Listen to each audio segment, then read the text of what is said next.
ಶ್ರೀಕ್ಷೇತ್ರ ಗಾಣಗಟ್ಟೆ ಕೊಟ್ಟೂರು ತಾಲ್ಲೂಕು ವಿಜಯನಗರ ಜಿಲ್ಲೆ. ಶ್ರೀಕ್ಷೇತ್ರ ಗಾಣಗಟ್ಟೆ ಶ್ರೀ ಮಾಯಮ್ಮ ದೇವಿಯ ಸಾನ್ನಿಧ್ಯದ ಬಗ್ಗೆ ಅಪಪ್ರಚಾರದ ಕುರಿತು ಭಕ್ತಾದಿಗಳ ಗಮನಕ್ಕೆ.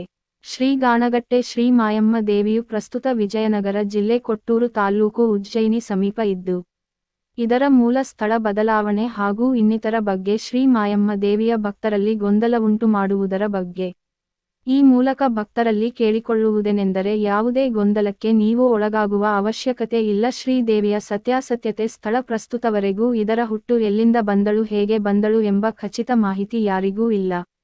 ಗಾಣಗಟ್ಟೆ ಮಾಯಮ್ಮ ದೇವಿಯ ಸಾನ್ನಿಧ್ಯದ ಬಗ್ಗೆ ಹೂಡೇಂ ಗ್ರಾಮದ ಕೆಲವು ವ್ಯಕ್ತಿಗಳು ತಮ್ಮ ಸ್ವಂತ ಲಾಭಕ್ಕಾಗಿ ಊಹಾಪೋಹಗಳನ್ನು ಉಂಟುಮಾಡಿ ಗಾಣಗಟ್ಟೆ ಶ್ರೀ ಮಾಯಮ್ಮ ದೇವಿ ಸಾನ್ನಿಧ್ಯದಲ್ಲಿ ಇಲ್ಲ ಎಂದು, ಬೇರೆ ಕಡೆ ಇದೆ ಎಂದು, ಹೂಡೇಂ ಗ್ರಾಮದಲ್ಲಿ ಇದೆ ಎಂದು ಅಪಪ್ರಚಾರ ಮಾಡುತ್ತಿರುವುದು ಸಮಿತಿ ಹಾಗೂ ಗಾಣಗಟ್ಟೆ ಗ್ರಾಮಸ್ಥರ ಗಮನಕ್ಕೆ ಬಂದಿದೆ.